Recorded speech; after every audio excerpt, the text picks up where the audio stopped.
Hi, it's Thursday, the 5th of November 2020, and in the UK it's Bonfire Night. So, a historic night of gunpowder, treason, and plot. And I'm going to reread my history books on this one, I think, because it's so key at this time to try and get a clear picture of factual information. And it's not easy, even though Mercury has gone direct. So today, let's move the computer around so you can see. So we're back up at the top. As you can see here, we're up here. And so we're on the 12th column going down, which is red cosmic dragon, to at the bottom is yellow rhythmic sun. So today is our 20-day journey, and because we're on the penultimate 20-day cycle before we complete this cycle of 260 days, this is a really key time. We've got the moon in Cancer today, waning moon now. What we need to let go of, our mothering issues, our nurturing issues. This is teaming up with Red Dragon. Red Dragon brings all our primordial survival fears, where we weren't mothered, where we weren't nurtured in the way that we needed, right back to the beginning of time, and how each successive generation has evolved that process or devolved that process in some way. We're at a very key time in astrology. So we're in Scorpio, and so very much about death and rebirth, what needs to die so that we can live. All sorts of shenanigans going on in the UK around the start of the lockdown, with protests happening this evening at 6 o'clock. Rebellion is now starting to really pick up a pace, with the Tories as well in their own party, people speaking out. There is no sense to this, there is no data to back this up. Medical experts in their field are being ignored around the flip side, the smoke and mirrors, and where things are being allowed to happen, so that the focus is on the virus and everything else is not being taken into account, seemingly. So people's livelihoods, again, primordial survival issues, businesses, people's health generally. We've been excluded from the NHS in the UK. You cannot access it, generally speaking, unless you jump through certain hoops, and it's very limited. And this has had a huge causality factor. Also, this has created huge issues around mental health and people not being able to have contact with people, which is what we really need as human beings. So majority of the population don't have an awareness of psychology. They don't have an awareness of how we feel affects how we think, and how we become repressed and suppressed in every way, including our immune system, if we keep going further and further into seclusion and being isolated.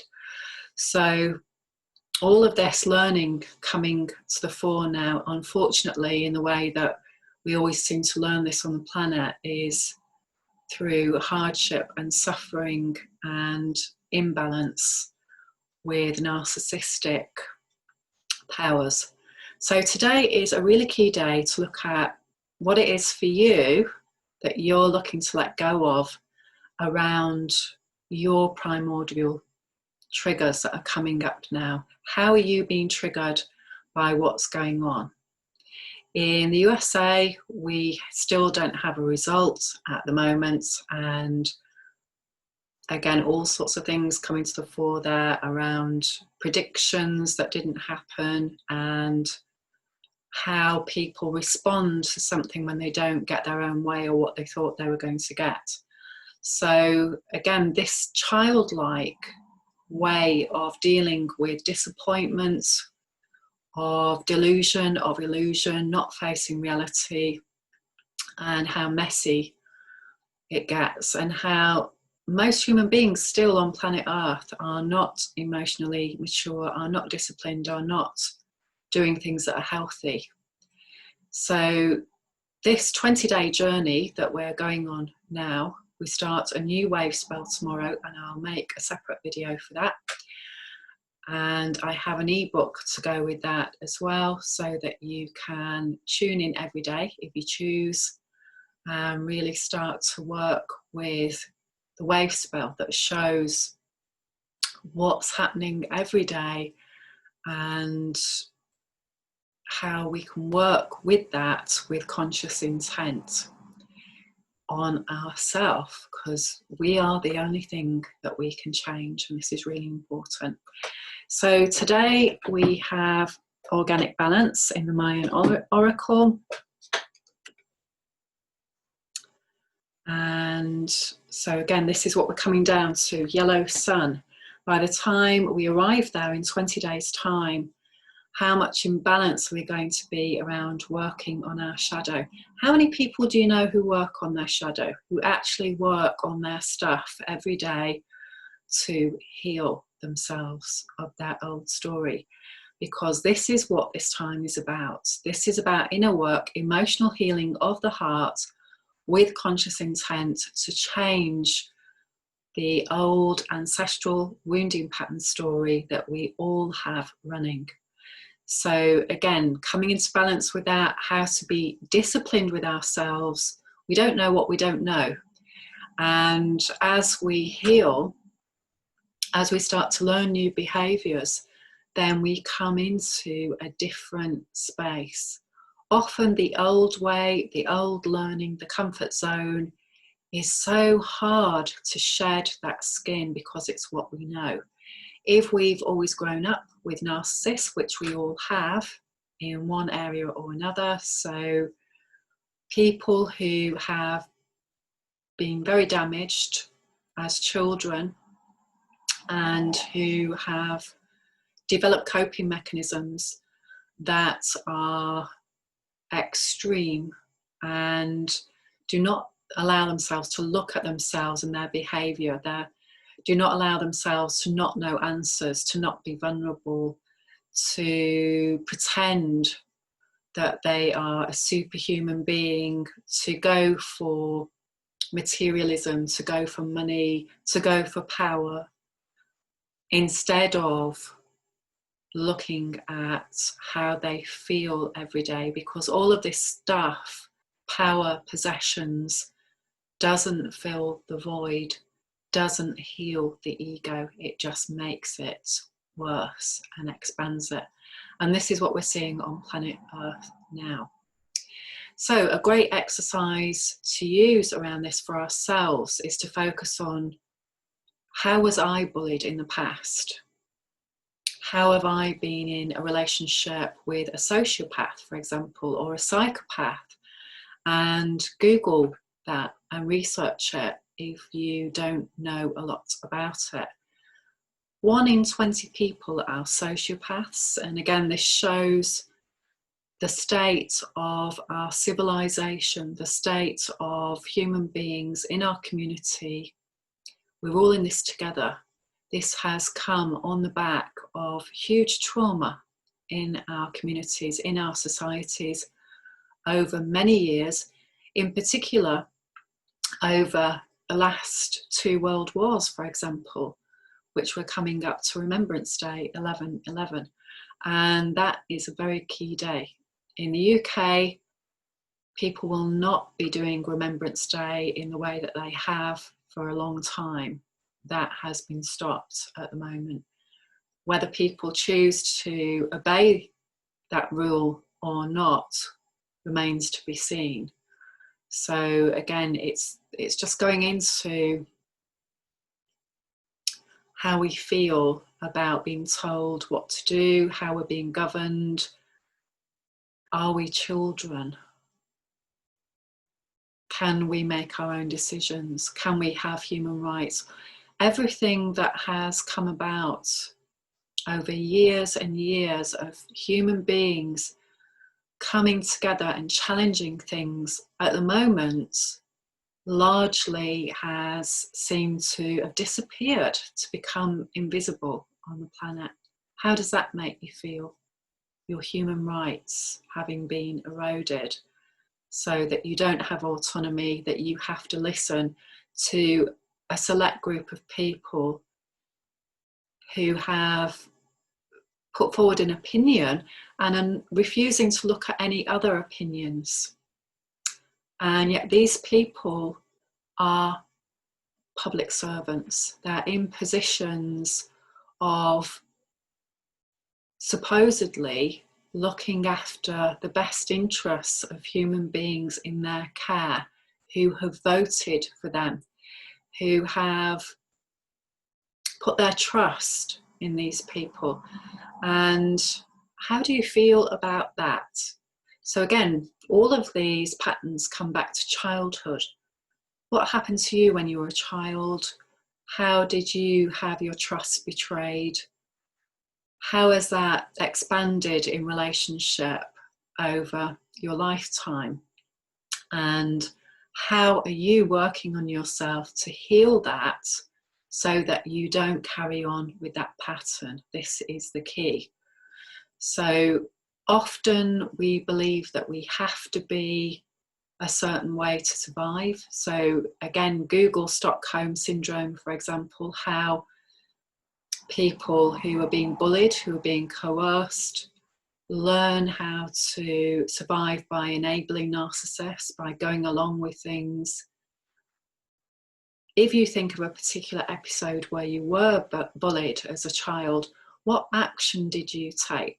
So, for example, I got bullied a lot as a child, and I was growing up in a middle class background as a single child, and I had a lot of material things that a lot of people that I went to school with didn't have. I went on holidays abroad. My parents had their own business, they had their own house, and we had nice things. We had lots of material stuff that some of my other friends didn't have. So I grew up in a situation where I was really at odds a lot of the time, because what could have been good and positive was actually flipped on its head a lot of the time, because I was made to feel that there was something wrong with me. You know, the only child, you're spoilt, you're this. And also as a justification for people bullying me, or for taking my things, or for being jealous of what I had back then. And this continued right through me being a teenager. And I felt very confused a lot of the time. And I felt very confused at school as to whether to be a really good student and get bullied for it by my contemporaries, or to not do as well and in order to dim my light in some way, in order to fit in. And of course, none of that works. And, you know, being at odds with ourselves. I did challenge some people around bullying, and I then got treated even worse. But it's something that I've always carried on doing. I've always carried on speaking out. When I was very young, my dad always told me to hit somebody on the nose if they hit me. And I did that. And that didn't go down well. And so again, I was really confused. You know, I was the one who was then pulled up for bullying, even though it had been them who'd been bullying me and I was just defending myself. So I tried several different solutions over time, And I still am trying to do different solutions.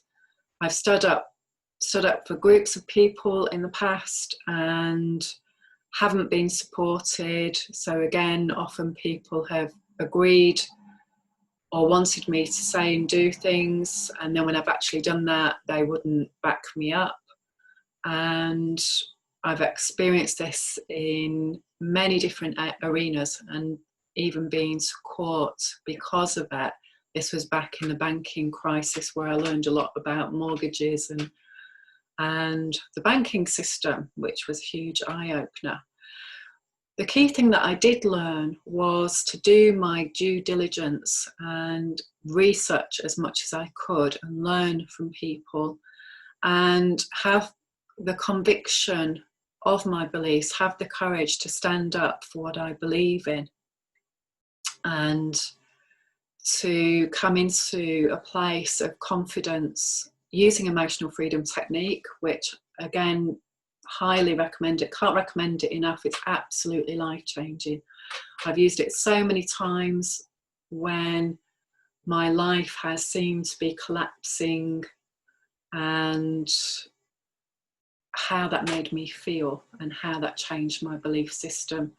And my understanding is this is a key time for us to be doing this now, this work, to find these tools and find these systems. And this is what the Mayan wave spell is. It reveals our old code, it reveals our ancestral patterns, it reveals outdated modes of thinking where we're in an imbalance of power. And anybody who's watching this video, anybody who's attracted to doing this sort of work of healing and creating different belief systems, different models to follow, is of that pattern. If you're a seeker of truth, if you're a seeker of healing, if you know deep down that there's more to life than what we've been told, there's more to our human being experience than what the majority think and do and live, then this is absolutely key for your path. We are at an extraordinary time of letting go of old ways of being, of where we weren't nurtured, where we weren't respected, where we weren't loved, and subsequently where we aren't now. That's so important. As we heal those past stories, then we come into a place of personal freedom. Then we can take action, new learning, be disciplined about what needs to happen for us on a personal level. And this is how we change the world, one step at a time, one person at a time, learning about objective truth through healing our subjective distortions. Tomorrow we start a new 13-day wave spell process in embodying our spirit.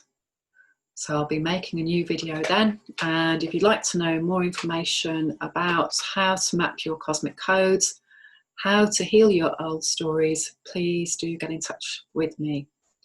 My website is flowwithjo.com. Lots of love. I hope you have an amazing bonfire night wherever you are in the world. And I'll be celebrating 5 years of moving into my home. Lots of love. Bye for now.